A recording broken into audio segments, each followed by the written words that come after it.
Ya namanya ponakan. Nah, kan bapaknya Rasulullah bernama Abdullah. Abdullah punya abang Abdullah. Itu ya. Jadi karena dia juga sayang sama Abdullah. Abdullah itu memang kalau dalam cerita sejarah, apalagi sebelum menikah dengan Sayyidina Sayyidati, disingkat Siti. Saudara lagi, kenapa disebutnya Siti? Singkatan Sayyidati, disingkat Siti, yang artinya tuan yang mulia, perempuan yang mulia. Jadi jangan nama berapa itu nama Siti.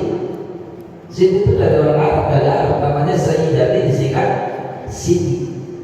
Makanya kalau dia sejarah nggak ada Siti Khadijah, Siti Aminah, nggak ada. Itu dari orang Indonesia aja saking bisa tingkat-tingkat. Padahal sebenarnya tingkat-tingkat nama.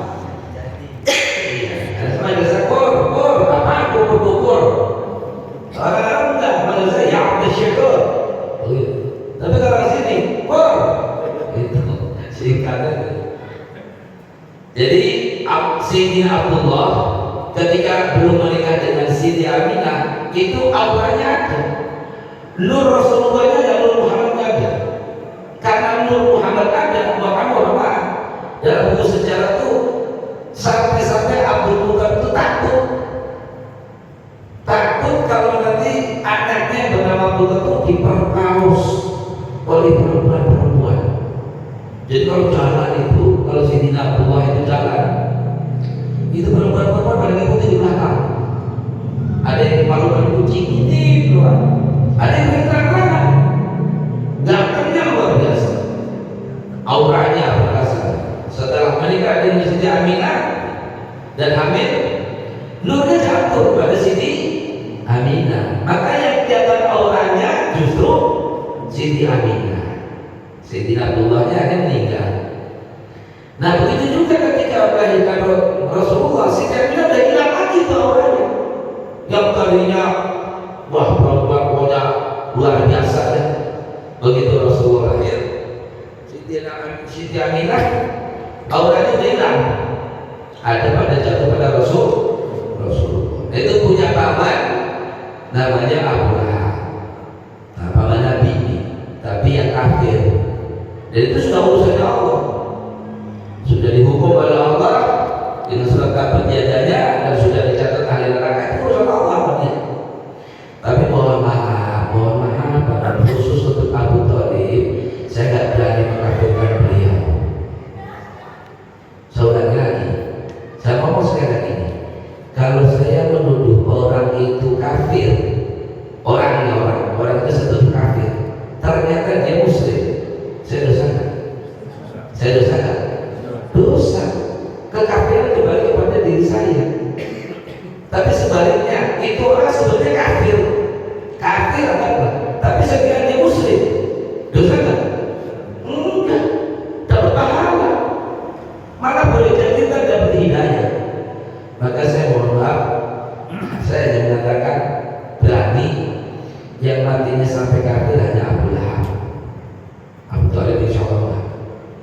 Nah, ini Abu Lahab itu punya adik namanya Abbas. Nah, Sayyidina Abbas ini juga paman Nabi, beriman pada Nabi, tapi beda dengan Abu Thalib. Rasa cintanya, rasa sayangnya kepada Rasulullah, Sayyidina Abbas ini tidak sama dengan Abu Thalib. Abu Thalib pur cinta mentok, sampai nyawanya siap dipertaruhkan untuk membela Rasulullah. Tapi Sayyidina Abbas nggak seperti Abu Thalib. Punya anak namanya Abdullah. Nah dia, jadi biar tahu sejarah nih. Abdullah ibnu Abbas bin Abdul Muthalib. Nah, Abdul Muthalib, masa sih kakaknya Rasulullah namanya Abdul Muthalib? Ini nggak nama asli. Saudara lagi, biar paham sejarah. Abdul Muthalib itu nama sangkaan orang-orang Madinah. Orang Madinah tahunya yang dinamakan Abdul Muthalib ini adalah anak lahir bapaknya sudah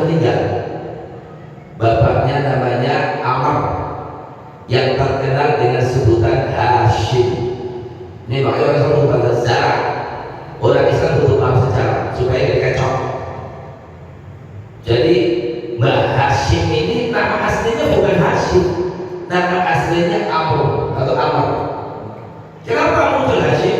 Orangnya dermawan.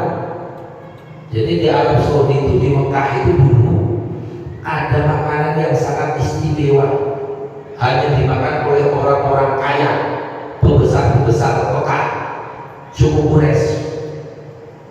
Bahasa begitu, apa yang dimakan oleh orang kaya, pembesar-pembesar harus dimakan pula oleh orang miskin. Maka bahasa ini setiap hari dagangnya ada duit mau mati, begitu dapat duit dibelajari makanan yang enak-enak. Salah satunya adalah sayur kuah, kambing muda dicacah-cacah itu kan apa sekarang apa? Ya, enak kan? Kalau makan baliho, sate baliho, sate di bawah 5 bulan, enak banget itu. Dicacah-cacah, lalu dimasak dengan roti. Nah, meremuk roti itu terkenal waktu itu namanya Hashim. Hashim itu artinya orang yang hobinya meremuk roti, dicampur dengan sayur kuah, makanan yang sangat istimewa diberikan kepada tamu-tamu Allah yang datang ke Masjidil Ka'bah untuk ibadah gratis setiap hari selama 3 bulan. Tuh, jika orang pergi haji dulu lah, pokoknya daging makan. Nah, itu namanya Amr, terkenal dengan Hashim. Begitu selesai haji mau dagang, muter sampai di Madinah. Nah, di Madinah kan dagangnya orang Arab dulu lama, nggak langsung pulang, tetap di sebulan. Di situ tertarik dengan gadis terjaga, namanya Mpok Salma. Nah, ini boleh cakep namanya Salma nih, jangan kasih nama Batigul. Nah, cakep Salma, ya Mpok Salma. Nah, Mpok Salma menikah dengan Mbah Hashim. Karena menikah, ya namanya suami istri kan hubungan badan mungkin kan, hamil. Karena merasa sudah berbulan madu di Madinah, Mbah Hashim ini pergi dan pulang terus keliling. Kan ada terkali ila bi Quraisyin, ila bi Quraisyin, berjalan berdagang sampai di Gaza di Palestina, meninggal di sana. Itu nasibnya. Begitu Nur Muhammadnya jatuh kepada Mbah Hashim. Begitu Mbah Hashim nikah, bahasa kita ini orang hilang, kekuatan hilang, meninggal di Palestina. Berarti bersama sendirian, janda, ngandung, itu awalnya cakep. Begitu lahir anaknya, mohon maaf, menurut catatan sejarah rambutnya ada ubannya satu. Rambutnya ada uban satu nih bayi ini, maka dinamakan Syaibah. Oh Syaibah, oh Syaibah, gitu ya? Apa Syaibah? Syaibah, apa arti Syaibah? Orang yang berubah. Itu lahir dalam keadaan yatim. Sama begitu melahirkan apa namanya yang bernama Syaibah, orangnya hilang juga, nggak cantik lagi. Akhirnya merawatlah anak ini sampai usia 2 tahun 3 tahun. Nah, kebetulan Abang Amr, Mbah Amr ke Mbah Hashim ini punya saudara namanya Al-Muttalib. Apa nih namanya siapa?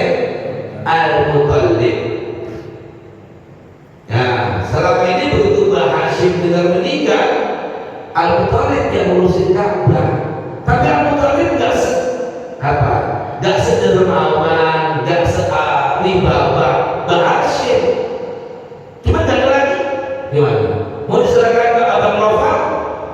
Mohon maaf, Bang Nofal sudah Nasrani.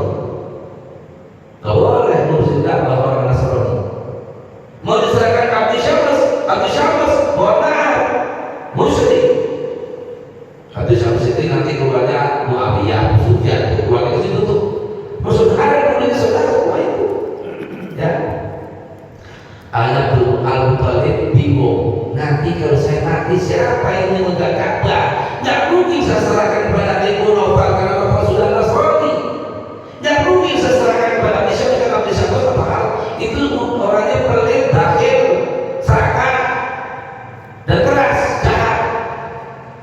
Maka ada informasi katanya saya punya ponakan, tapi di Yastrib. Sekarang dia di Madinah. Di Madinah dia ke sono parah nih. Jadi dia bernama Bos Salma. Nah, Abu Muthalib terkenal di Madinah pun orang kenal Al-Muthalib. Al-Muthalib itu terkenal di Madinah pun orang kenal.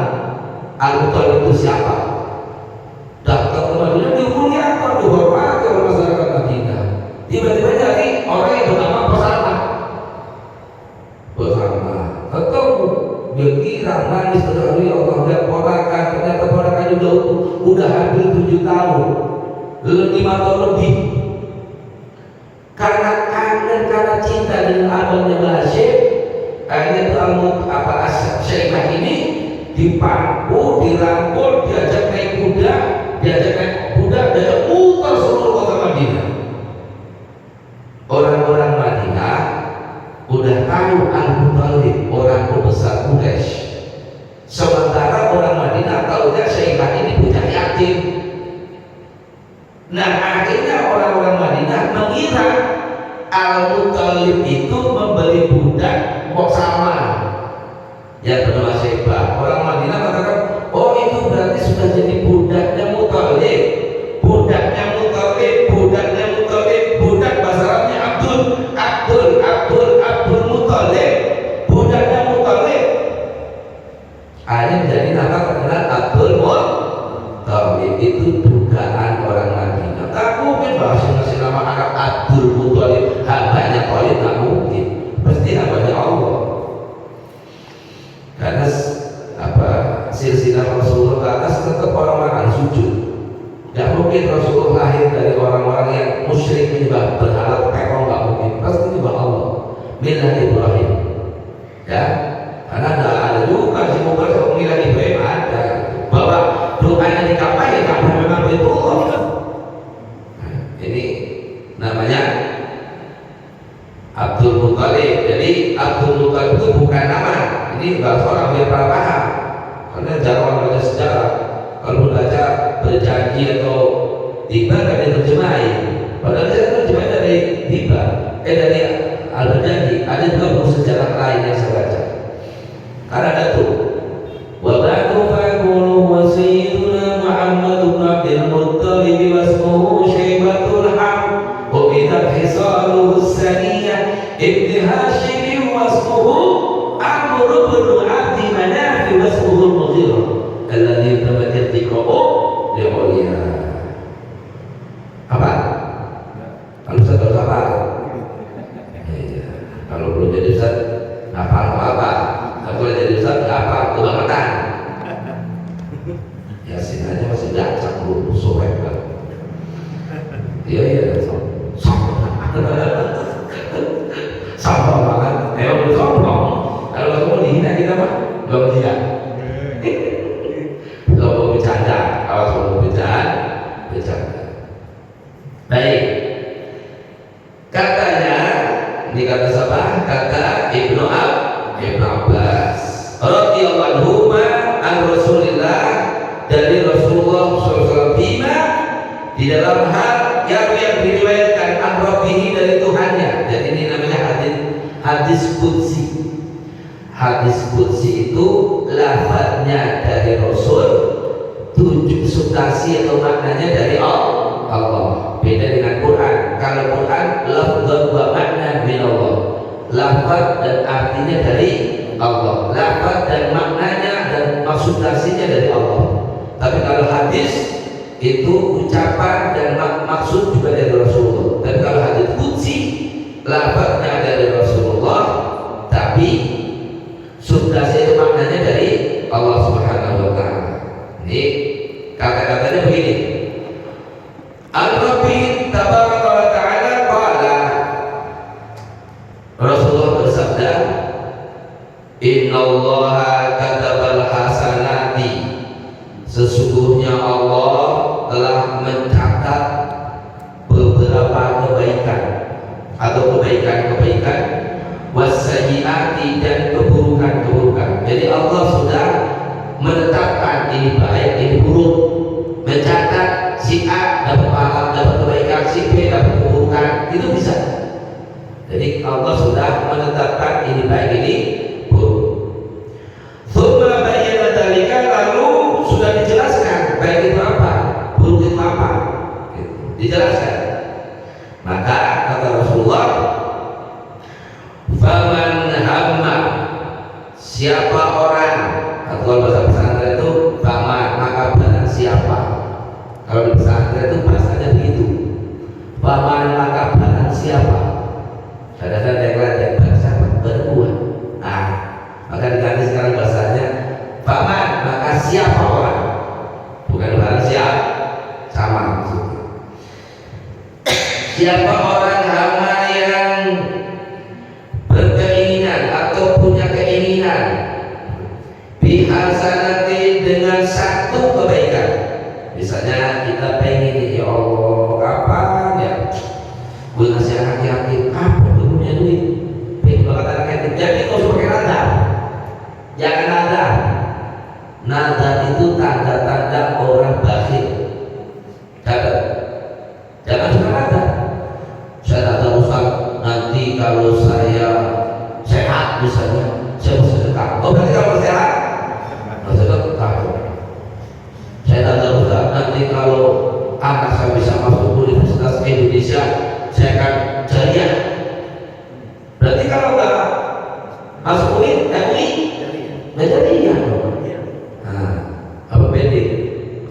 Bakhil pakai kok. Medit kalau bahasa Betawinya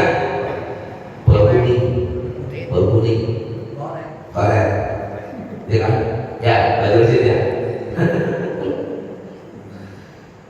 Barang siapa orang yang punya cita-cita atau ada keinginan atau ada kemauan untuk melakukan satu kebaikan, falam yakmalha, lalu dia nggak sempat mengerjakan kebaikan itu, pengen tapi nggak sempat, gitu. Karena nggak sempatnya ya bukan karena disengaja, mungkin duitnya nggak punya, gitu kan?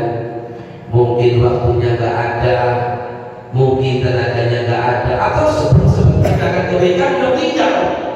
Contoh, balik nih, orang udah daftar haji, makanya saya mohon maaf, boleh bapak-bapak umroh, tapi daftar haji dulu. Saya bilang, jujur saya bilang, ya, saya berapa teman, tolong Ustaz Ibrahim, saya nggak berani karena saya ada prinsip.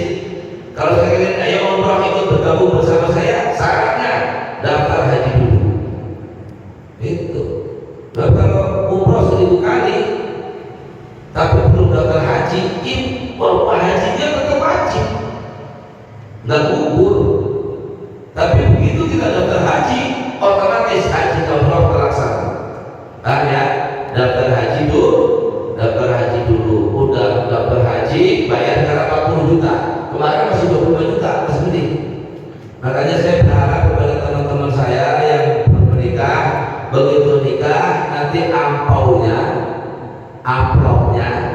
ya setelah berbayar utang, yang dibuat bulan aduh, taruh Bank Syariah Indonesia daftar tabungan haji. Ntar 25 tahun baru berangkat. Nah, orang udah daftar haji nih, aki-aki umurnya 60 tahun daftar haji.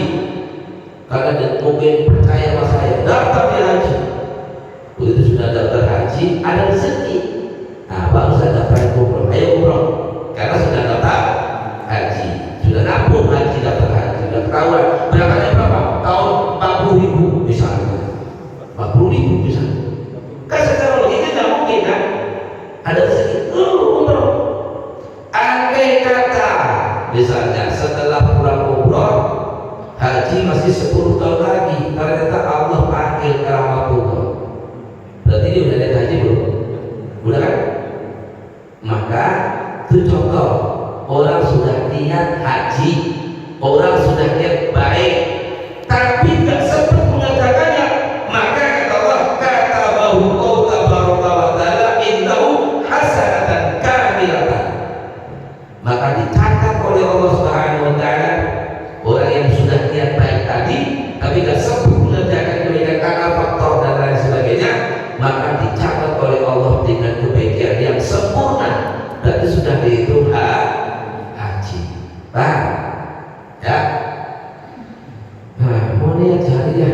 masjid, ya Allah, apa ya? Tapi bukan pisang, emang siap pengennya, gitu.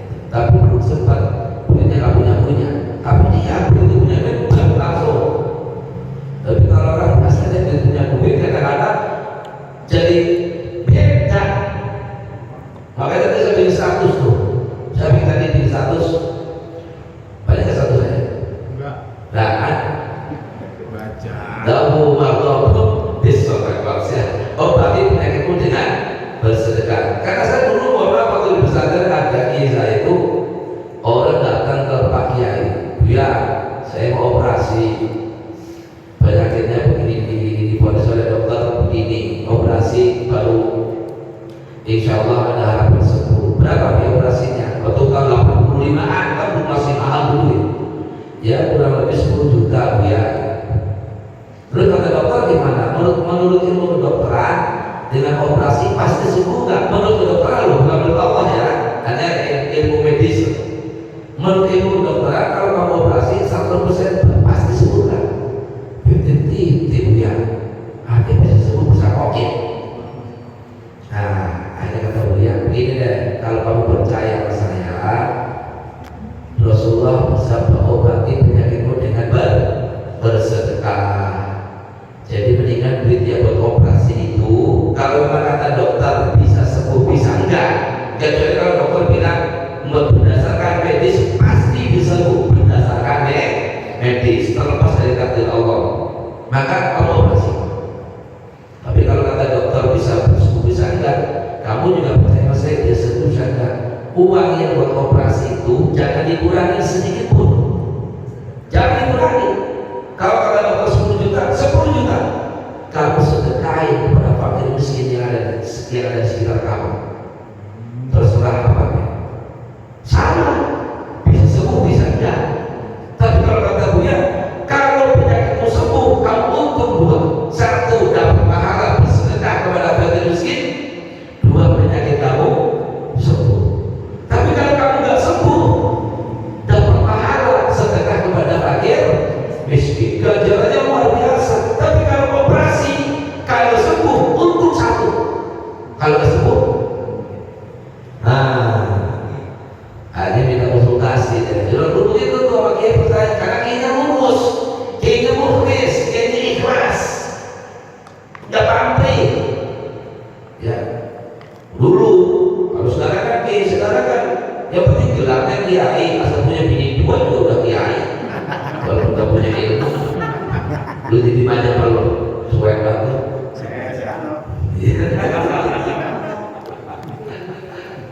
Iya. Gak ikhlas maksudnya. Nah akhirnya pun nurut orang. Begitu nurut itu orang, ternyata sebagian dengan duit, sebagian dengan beras. 1 truk beras dibawa ke pesantren. Kalau kata dia, kata-kata berapa tak? Sekarang 1 truk juga dia. Beras 1 truk dibawa ke pesantren, 1 truk dibuat, digabung, maksudnya di sekitar tetangganya. Ada di sini, ada di sini duitnya juga sebagian buat anak yatim yang ada di sini. Soalnya bisa bagi. Sehingga cerita, kalau kata dokternya sebelum dioperasi, kalau nggak dioperasi 6 bulan mati, berdasarkan ilmu medis. 6 bulan mati. Ternyata dioperasi 4 bulan. Ngapain dia meninggal udah 1 tahun lebih? Dia yang meninggal dia datang. Alhamdulillah sudah 2 tahun sebelum mati, dengan bersedekah atas perintah Habibiyah. Nah, makanya tadi saya bilang dahulu penyakit yang sudah permanen, yang sudah sembuh-sembuh, daripada makan dapat obat, duit gitu kan, mereka sedekah ya. Insya Allah dapat pahala. Innal hasanat ya. Jadi ketika dia melakukan kebaikan itu karena ketiadaan, karena ada udzur, maka tetap dicatat oleh Allah satu kebaikan yang sempurna. Ya, jadi daftar haji dulu yang belum haji. Ya, udah daftar lagi daftar meninggal duit belakang lainnya duit utuh. Bukti saya tahun 2013 ada daftar ya, bukan duit saya, duit rame, bukan duit saya, duit Habib Soleh salah satunya orang yang patungan itu daftar haji. Daftarnya 2023 di tahun ini berangkat.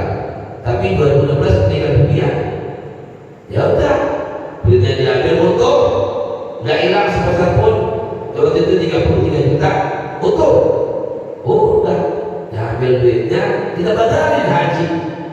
Malah dengan anaknya, dengan ibunya habis soleh, dua jadinya dapat haji dua-duanya. Duitnya oto. Udah lihat haji sini, udah. Apalagi kita batalin. Wa in hamma biha fa'amilaha, dan apabila dia niat berbuat baik, ada keinginan untuk berbuat baik, lalu menganggap, lalu sempat mengerjakan kebaikan itu, kata bahwa Allah indahu asyra hasanatin ila sab'i mi'atin dhifin, maka Allah catat dengan disertai dengan niat tadi, dia berbuat baik dan dibuktikan kebaikan itu, maka dicatat oleh Allah minimal 10 kebaikan, minimal 10 kebaikan. Sampai ila sab'i mi'atin dhifin, sampai 700 kali lipat. Ayo, 700 kali lipat. Luar biasa banget. Udah kasih sugesti begini masih panas ada berbuat baik. Ya, ila al-afin kathirun, sampai tak terbatas, sampai tak terbatas. Jadi Allah catat kebaikan orang itu dengan minimal 10 sampai berlipat-lipat, sampai 700 kali lipat, sampai tidak terbatas. Allah berikan kebaikan terus. Jadi ayo bersihkan hati kita untuk niat berbuat baik. Maksudnya sih larinya, ayo bersihkan hati kita untuk niat berbuat baik. Jangan niat jahat. Mau ngapain niat jahat? Jangan niat jelek. Gak usah disukai orang itu mati. Karena orang lupa ini orang di YouTube bakal nih. Ada apa tuh yang orang pejabat sakit disumpahin udah mati. Tapi kenapa disumpahin? Nggak usah disumpahin dulu mati. Nggak usah. Kita tidak disuruh untuk nyumpahin orang. Catat nih, mulut kita tidak disuruh nyumpahin orang. Nasihatin dia, doain dia, yang baik-baik aja. Kenapa? Doa itu kembali kepada kita. Kalau kita doain jelek, kejelekan kembali kepada kita.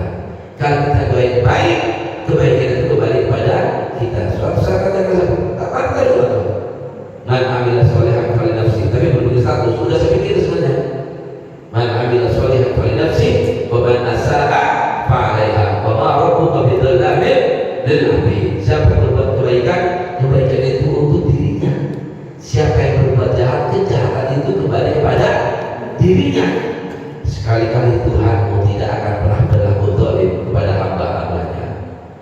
Kalau nggak kayak gini, ngapain kita berbuat jahat sama orang? Biarin aja. Orang mau jahat sama kita, bodoh amat. Fitnah kita, bodoh amat. Semakin kita dijelekin sama orang, dosa kita rontok. Satu orang, jangan satu orangnya begini, satu dosa rontok. Ada ceritain keburukan saya, bodoh amat. Yang penting saya akan balas keburukan apa yang keburukan dia. Doain dia. Bukti kita cinta, doain. Itu. Tapi kalau didoain juga nggak mau juga, dan udah tinggal, jangan disumpahin. Nah, 5 menit lagi, pas. Wa'idhamma bisa yakin, dan barang siapa yang punya keinginan untuk berbuat satu kejahatan, falam yakmilha, lalu dia batalkan. Awas, bahasanya jangan balik-balik. Lempengan ini bahasanya dibatalkan. Mau apel, habis ngaji, gue kalau apel dosa, udah dosa, batalin tuh. Ya, mau apel batalin, dapat pahala. Kata Allah, indahu hasanatan kamilatan, maka orang itu mendapat balasan dari Allah dengan satu kebaikan yang sempurna. Pengen berbuat jahat, gue pengen nyumpahin dia nih. Astagfirullahaladzim, ya Allah, buat apa saya nyumpahin dia? Batalin itu. Maka orang itu mendapat satu pahala. Nah, jadi kalau mau berbuat jahat, batalin aja. Jangan bilang terlanjur. Udah terlanjur jeblok, bodoh amat ya. Jangan. Ya Allah, astagfirullahaladzim. Ya Allah, astagfirullah. Ya Allah, astagfirullah. Udah, batalin tuh.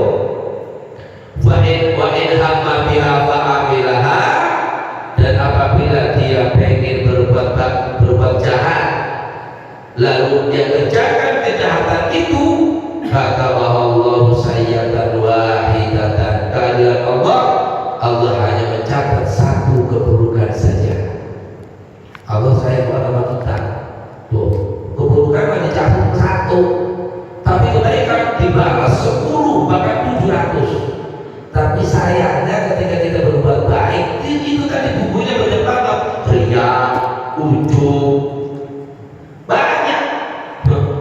ghairil maghdubi 'alaihim waladdallin. Gitu Bang. Wah, saya paling enak baca Rabbana atina fid dunya hasanah. Rabbana. Itu bahasa saya muncul dia. Itu makanya mohon maaf kenapa guru-guru kita gak ngajurin kita sholat itu seperti hidayahnya hitam ini gak diajurin. Nah, kus-kus itu seperti hitam gitu. Kalau sampai sebenarnya di kus-kus seperti hitam teriak. Nah, jadi bukan di situ letak kesolehan seseorang. Lagi saya tua-tua berapa umurnya? Umur meninggal umur 80 tahun, gak ada yang jidatnya hitam. Sholatnya rajin banget. Ini baru umur 25 tahun. Jadi hijrah baru 2 tahun. Jidat hitam berapa? Bid'ah, asal barakah, haram. Iya ya. Saya dari Quran. Butuh hati-hati kita ya. Jadi ini hadis masih sama muttafaqun alaih, hadis sahih Imam Bukhari dan Muslim. Jadi bahasa niat maksudnya apa? Begitu murahnya Allah, begitu sayangnya Allah, hamba berniat baik sudah dicatat 1 kebaikan. Begitu kebaikan itu dilakukan, diberi balasan 10 minimal, gak mungkin kurang, gak mungkin kurang. Maksudnya apa? Ayo dong, baik. Ya, ayo dong baik. Ada orang lapar kasih makan. Ini kadang-kadang kan mohon maaf nih, ini nasihat buat orang, jangan nasihat buat kita. Jangan itu orang yang lagi orang kita baik atau buruk gitu. Kita ini kadang-kadang pede banget. Kalau yang buruk-buruk mau kafir, munafik, jahat. Tapi kalau orang muslim, orang baik, saya itu begitu kan, sakit dikit ngomong deh, lagi diuji sama Allah. Ujian lu sholat kagak, puasa kagak, baca Quran kagak, ujian. Itu kan kayak orang sekolah. Orang nggak sekolah tapi bahasanya testing. Nah nggak sekolah bahasanya maaf ya sekolah. Dan sekolah di mana? Ujian itu kan bukan ke sekolahan. Orang soleh diuji, orang jahat bersekolah. Itu bukan ujian. Pede banget. Saya uji sama Allah gitu ya. Mudah-mudahan manfaatnya. Dan mohon maaf bahasa saya begini, kalau ngajak yang baik kalau diambil, sekali lagi kalau baik diambil, dia nggak baik tolong baik. Jangan ada yang sakit hati, jangan ada yang dendam. Gak enak kita berteman dendam, gak enak kita berteman saling acuh, gak enak kita berteman saling cuek. Ayo, irhamu man fil ard yarhamukum man fis sama. Sayangi yang di bumi, nanti yang makhluk-makhluk Allah yang di langit, para malaikat sayang sama kita. Amin Allahumma. Mari kita tutup dengan bacaan doa. Mudah-mudahan pengajian kalau hari ini dicatat sebagai ibadah dan Allah ridho dengan kita semua, dan semoga ilmu yang kita pelajari Allah berikan pemahaman, Allah berikan kemanfaatan sehingga ilmunya bermanfaat untuk diri kita, keluarga kita dan masyarakat sekitarnya. Amin ya rabbal alamin. A'udzubillahi minasyaitonir rajim. Bismillahirrahmanirrahim. Alhamdulillahi rabbil alamin. Allahumma shalli ala sayyidina Muhammad wa ala ali sayyidina Muhammad. Rabbi zidna ilman nafi'an warzuqna fahma. Allahumma inna nas'aluka fahma nabiyyin wa hifdhal mursalin. Allahumma aghnina bil ilmi wa zayyinna bil hilmi wa akrimna bit taqwa wa jammilna bi rahmatika bi rahmatika ya arhamar rahimin. Rabbana ighfir lana wa li walidayna warhamna warhamhum kama rabbuna shighara. Rabbana atina fid dunya hasanah wa fil akhirati hasanah wa qina adzabannar. Subhanaka Allahumma wa bihamdika asyhadu an la ilaha illa anta astaghfiruka wa atubu ilaik. Wassallallahu ala sayyidina Muhammad wa ala alihi wasallam walhamdulillahi rabbil alamin. Siap-siap